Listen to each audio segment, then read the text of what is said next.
Assalamualaikum warahmatullahi wabarakatuh.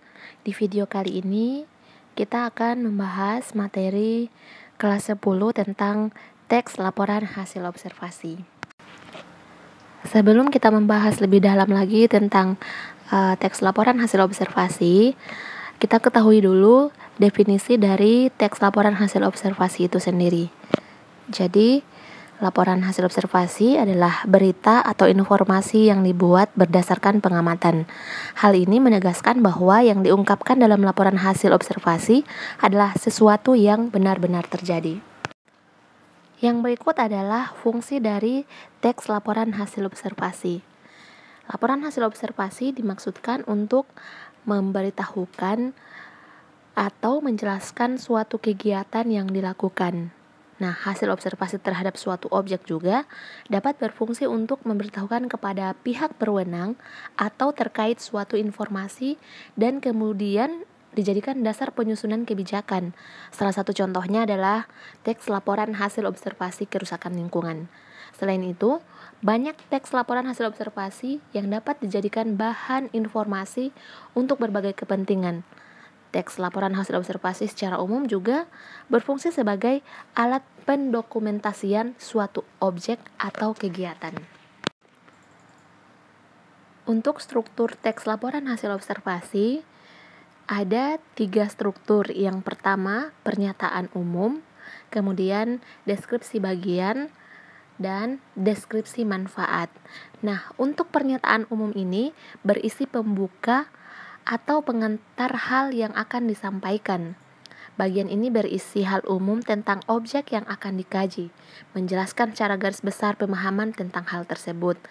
Nah, untuk deskripsi bagian, dia lebih kepada penjelasan detail mengenai objek atau bagian-bagiannya.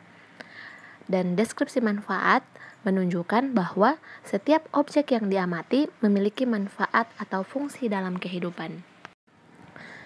Materi yang berikut adalah aspek atau ciri kebahasaan. Yang pertama, kata serta frasa verba dan nomina.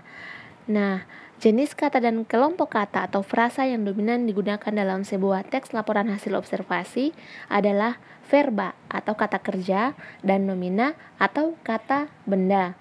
Nah, untuk memahami hal tersebut, kita harus tahu dulu perbedaan antara kata dan frasa.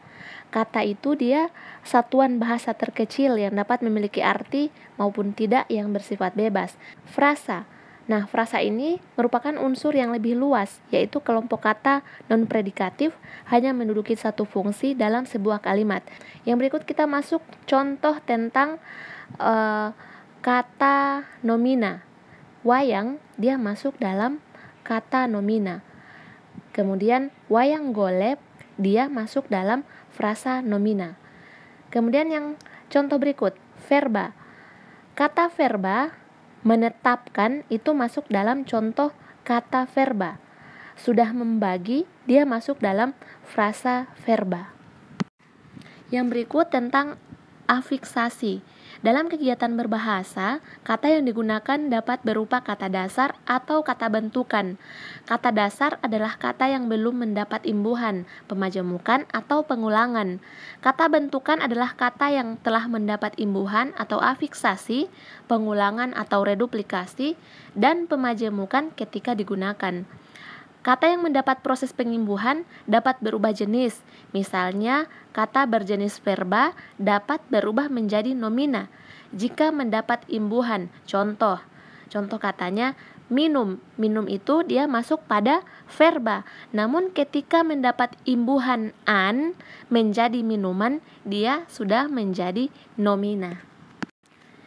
Yang ketiga adalah kalimat definisi dan kalimat deskripsi. Kalimat definisi yaitu kalimat yang menggunakan verba definitif dan kalimat deskripsi yaitu kalimat yang menggunakan verba sebagai deskriptif. Contoh kalimat definisi yaitu wayang adalah seni pertunjukan yang telah ditetapkan sebagai warisan budaya asli Indonesia.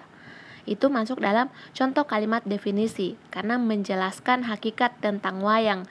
Yang berikut, contoh kalimat deskripsi adalah wayang ini terbuat dari kulit kerbau yang ditata dan diberi warna sesuai dengan kaidah pulasan wayang pendalangan. Diberi tangkai dari bahan tanduk kerbau bule yang diolah sedemikian rupa dengan nama cempurit yang terdiri atas tuding dan gapit. Nah, jadi perbedaan yang paling menonjol antara kalimat definisi dan kalimat deskripsi, kalau kalimat definisi dia lebih kepada menjelaskan suatu objek atau hakikat dari objek tersebut. Kemudian untuk deskripsi dia menjelaskan bagian-bagiannya atau mendeskripsikan keadaan dari objek tersebut. Yang berikut adalah kalimat simpleks dan kompleks. Kalimat yang hanya memiliki satu klausa disebut sebagai kalimat simpleks atau biasa disebut pula sebagai kalimat tunggal. Contoh kalimat simpleks adalah ada beragam jenis topeng di museum ini. Kemudian yang berikut adalah kalimat kompleks atau kalimat majemuk, kalimat yang memiliki dua atau lebih klausa. Kalimat kompleks ini dibagi menjadi dua macam, yaitu kalimat kompleks atau majemuk setara dan kalimat kompleks atau majemuk bertingkat. Kalimat majemuk setara memiliki dua klausa yang setara dalam suatu kalimat, sedangkan kalimat majemuk bertingkat memiliki klausa ganda yang tidak sama atau berada di bawah fungsi utama suatu kalimat. Contoh, kalimat majemuk setara, kelelawar aktif pada malam hari tetapi tidur pada siang hari. Itu adalah kalimat majemuk setara. Kemudian untuk majemuk bertingkat, keberadaan The Topeng tidak dapat dipisahkan dengan Museum Angkut karena kedua tempat ini berada di satu tempat yang sama. Itulah materi kita untuk video kali ini. Sampai jumpa di video selanjutnya. Wassalamualaikum warahmatullahi wabarakatuh.